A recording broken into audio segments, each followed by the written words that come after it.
What it do? Yo, man, listen. Today, I'm going to be talking about machines of war again. Let's get right into the video. First things first, the reason I'm making this video is because Incursion has been out for a few days. It's going to be over in the next 2 days. So, I want to talk about the event. I want to talk about the machines of war, what I got right, what I got wrong, what I think about it. So let's continue, yeah? So Incursion's out. I like it. I think it's pretty cool. It's a little repetitive in the sense that I just play the same characters because my Isabella, Bellator, Calgar were, very high level, so I didn't really get to experiment that much because I didn't need to. It's a little punishing. I messed up once, and a mission is 2 stars instead of 3 stars in the second track, and I don't want to waste a token because tokens take like a gazillion years to replenish. And that leads me to the last downside is we don't have enough tokens. It's 14 hours cooldown. I don't like that. I wish it was more like 8, 7 hours so we had more time to play because it's enjoyable. But despite all those issues, I actually like it. I think it's pretty fun. I think it's pretty cool. It's something new, something that's not stale yet. So, good job, Snowprint. I'm a big fan. Now, speaking of machines of war, I chose Forge Fiend. I made a video saying like, oh, I'm going to choose the Forge Fiend because it looks cool, right? And I chose it because I genuinely think it looks cool. I played on the tabletop because it looks cool. Oh, it's also like really good on the tabletop. But anyways, so about the abilities and passives, I like the fact that the one of the abilities is you need the resources to use it, and the other ability is always usable. For the field ordnance battery, it's the summoning of Cadians. For the Forge Fiend, it's the shooting of fire or doing damage to enemies that are already on fire.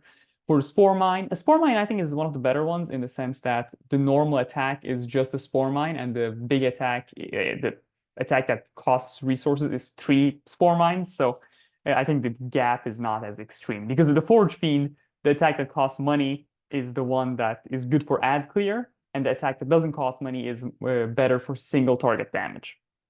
Now, after playing the Forge Fiend a little bit, taking him into guild raids and whatnot, I've noticed that Ahriman is probably one of the best characters to play alongside the Forge Fiend.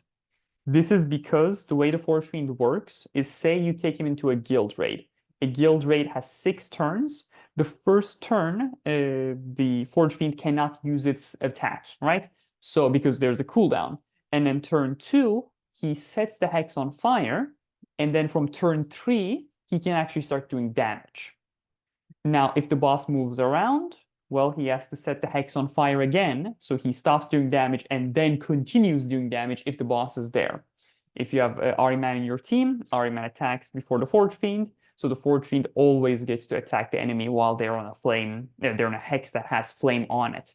So I think Ahriman is good in that sense. The Forge Fiend can also set hexes on fire, which makes Ahriman's first bullet point of his passive proc better. So I think that's really cool. As you can see, I don't have Ahriman. So, just a creator, just, maybe a little Nandi, maybe a little Jace, maybe a little Farseer, Suzuku, maybe you just throw your fellow tiny creator Draupnir a Ahriman code so I can play with it. I will stoop. There is no depth I will stoop to get Ahriman. I mean, yes. Anyways, let's continue. So, one thing I was very concerned about was that these things were going to be absolutely mandatory. They were going to be completely game breaking. Now that they're out and I've had the chance to work with them and play with them, I see that they are noticeable in the sense that if you're taking them into a guild raid and in the top guilds they are maxed out and all 30 players are using it, there will be quite a lot of benefits to having them over not having them, but the numbers aren't that high. So Forge Fiend at max level, so level 50 secondary ability and 1 star. 1 star is the blue 1 star, so it's above the legendary 5 stars. His damage stat for his demonic ordinance, it goes up to 1800 to 2400, and the average of that is 2100, and he has 3 hits. So he doesn't actually do that much damage, considering if you don't have Ahriman, you're just going to be shooting it 4 times, assuming the boss stays stationary. So this is not too much damage. Um, I do like the fact that they are more utility, right? The Spore Mine blocks movement, maybe and baits bosses. Forge Fiend just obliterates summons with his yeah, ability that costs resources. What's his name? The Field Ordnance Battery, it can spawn Cadians, whatnot. It's more for like PvP and just punishing your opponent if they're playing caging. So I do like that a lot. Now, there have been a lot of different approaches, or rather, different things people said about the event, and I just wanted to consolidate them. So the way the event works is we're going to get this event every 5 weeks, so essentially once a month around the same regularity with legendary release events. And every 10 weeks, we're going to get a new machine of war. That's if I understood it correctly. I hope I did, for my credibility, of course. So the first things first, this event, we all chose a machine of war and got them to some level. I expect maybe some people to get them to a low legendary, and maybe high epic is what most people get it if you bought some of the deals. But I do expect almost everybody, if you don't have like a very small roster, you should be able to get it to epic. Now, 5 weeks pass, what are you gonna do? Now, there's one option where you can just say, hey, you know what? I unlocked the Forge Fiend. I got to play with it. I want to see the other things. That's, perfectly valid. You want to expand your roster and play different things. You just unlock the, I don't know, Field Ordnance Battery next, and then unlock the Bio War, the third event, and then unlock something else when a new one releases. That's perfectly valid. It's a little difficult in the sense that you're not going to be able to upgrade them to the max. Speaking of, continuing with the same character, because the characters are built in such a way that the more you invest in them, the more output you get out of them.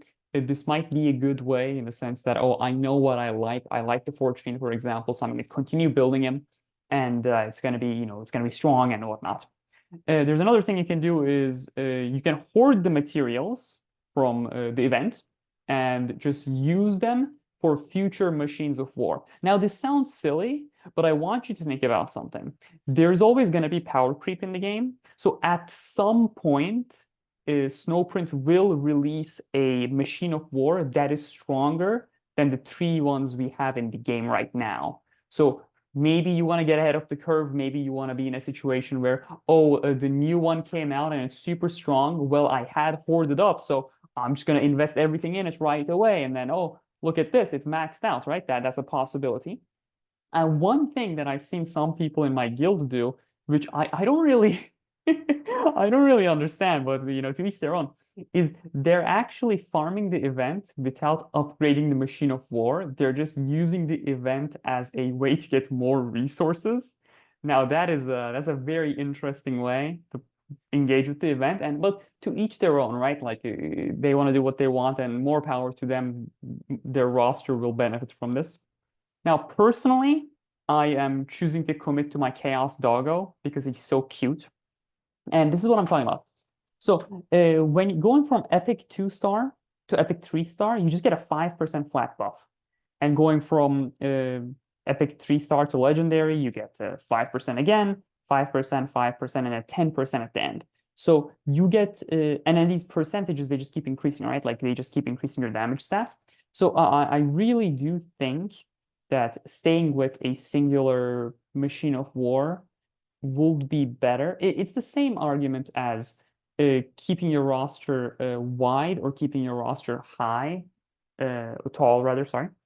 Personally, I'm a big fan of tall, but if you don't have like that big of a roster where maybe you have some gold characters, but you don't have any diamonds, then it might make more sense to actually invest in other machines of war, because it would be an unfortunate situation for you to, continue on the machine that you already chose, but then realize like, hey, my characters are dying. So this was a mistake because I'm not going to be able to use all of my tokens to the max effectiveness that I want them to.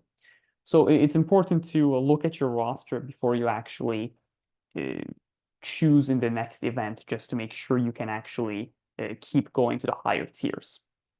Now, speaking of rosters, a very useful resource to use to talk about your roster and improve is the Bloody Rose Discord server. It's a very nice place filled with very nice people that is very open to very nice people like yourselves. Take a shot every time I say very nice, you will die from liver failure. So, great place. They share raid strategies. They, it's a tight-knit community that focuses on improvements. And even if you're a new player, even if you're a veteran player, you're welcome. They have resources to help build your roster, strategies as to how to optimize your gameplay and whatnot. And, just to chat about the game. It's a fun game that we all like. It's a nice place to be. Well, thank you very much for watching my video. I genuinely appreciate it.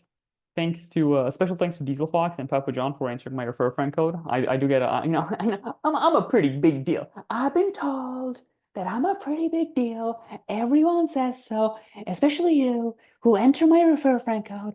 One day I'll be the biggest Tacticus YouTuber. Everyone says so, especially you. Anyways, thank you very much. I genuinely appreciate you watching my videos. It means a lot to me. Have a great day and stay safe.